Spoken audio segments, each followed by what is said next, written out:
ขอนอบน้อมแด่องค์พระสัมมาสัมพุทธเจ้าขอนอบน้อมแด่คุณพระรัตนตรัยคุณพระพุทธพระธรรมพระสงฆ์ขอน้อมนมัสการพระอาจารย์ถนอมศักดิ์อริยวังโสเจ้าอธิการวัดป่าด่านพระบ้านน้ำลินเมืองพลโฮงแข่งเวียงจันทน์ขอน้อมนมัสการพันเตเพศโพธิราชขน้อยแม่สมฟองสุวัจจะขอโอกาสแชร์ประสบการณ์เกี่ยวกับการได้มาศึกษาธรรมะซึ่งเป็นคำสอนขององค์พระศาสดาเหตุใดขน้อยจึงได้มาศึกษาคำสอนขององค์พระศาสดาก็มีเหตุเนาะขน้อยเนาะเหตุก็คือขน้อยเคยได้ยินได้ฟังจากกัลยาณมิตรเพิ่นเคยเว้าให้ฟังว่า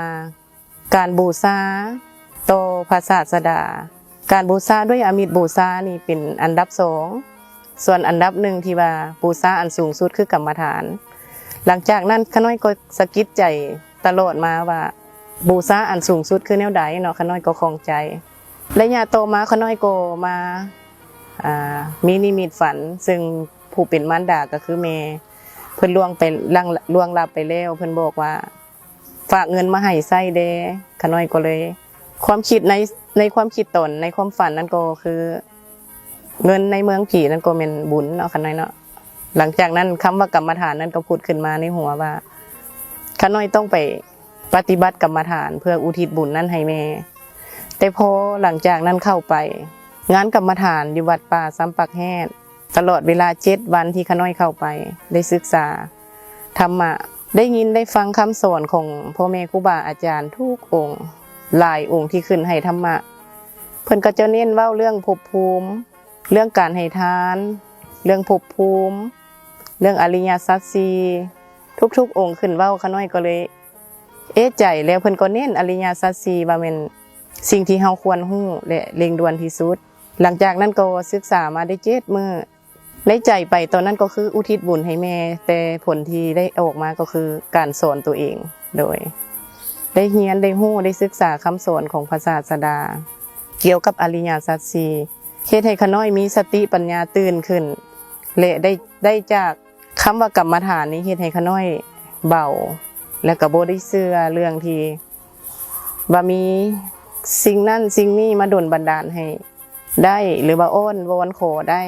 ตัวนี้ต้องเชื่อในการกระทำของตัวเองขน้อยนับตั้งแต่ได้เข้าปฏิบัติมาก็เป็นเวลา2 ปีเดือน11นี่ก็ได้2 ปีแล้วขน้อยที่ได้ศึกษาคำสอนขององค์พระศาสดามาเฮ็ดให้เฮาใช้ชีวิตง่ายขึ้นบ่ต้องไปเชื่อว่าต้องมีผู้นั้นผู้นี้หรือว่าสิ่งศักดิ์สิทธิ์หยังมาดลบันดาลให้เฮาได้นอกจากการกระทำของตัวเองแล้วสิ่งอื่นบ่มีที่จะมาช่วยเหลือหยังเฮาได้ฉะนั้นขน้อยจึงได้นำปัญญาดวงนี้เข้าไปศึกษาอยู่เนืองๆถึงแม้นว่าฟังเข้าใจได้บ่เข้าใจได้ก็ไปเพื่อจะได้เป็นผู้สั่งสมการฟังเพื่อจะได้ทำความเข้าใจในสิ่งที่บ่ทันเข้าใจเพื่อได้ยินได้ฟังสิ่งที่บ่เคยได้ยินได้ฟังเพื่อเข้าใจในสิ่งที่ฟังแล้วยังบ่เข้าใจ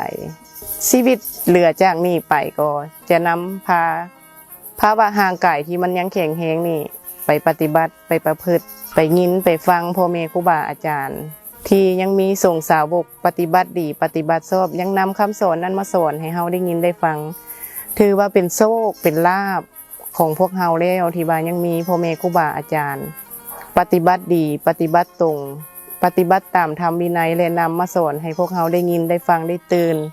ขน้อยก็ขอฝากความรู้นี่เนาะสิ่งที่ขน้อยได้แชร์ไปนี่ให้เพื่อนร่วมโลก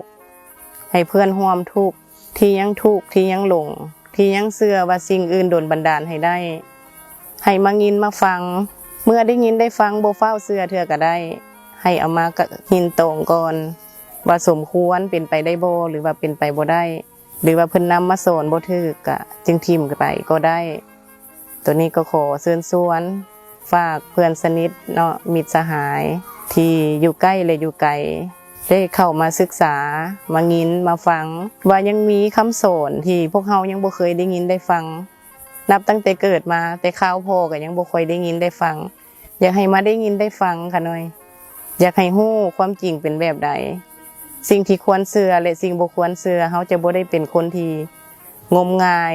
เล่นตามกระแสว่าบอนนั่นขอโซ่ขอลาบได้บอนนี้กราบได้บิงบอนได้ ตัวนี้ต้องเชื่อด้วยความมีสติและปัญญาไต่ตรองว่าเปลี่ยนไปได้หรือเปลี่ยนไปบ่ได้ค่ะน้อยโดยท้ายนี้ค่ะน้อยขอบใจขอบพระคุณพ่อแม่ครูบาอาจารย์ที่ได้เปิดโอกาสให้ค่ะน้อยได้เซฟประสบการณ์ได้แสดงถึงความรู้ที่ตัวเองได้ศึกษามาถึงแม้ว่าจะเข้าใจได้บ่หลายแต่ความรู้สึกตัวนี้ค่ะน้อยรู้สึกปิติยินดีและก็พึงพอใจหลายที่ได้มาเห็นพระธรรมคำสอนขององค์พระศาสดาที่ได้วางแนวทางให้การใช้ชีวิตนี่ง่ายขึ้นแล้วก็ยังมีพระสงฆ์เป็นหมู่คณะที่ว่านำคำสอนขององค์พระศาสดานี่มาถ่ายทอดบอกสอนชี้โทษบอกสอนให้เฮาได้ฮู้ได้ตื่นโดยขอขอบใจสาธุ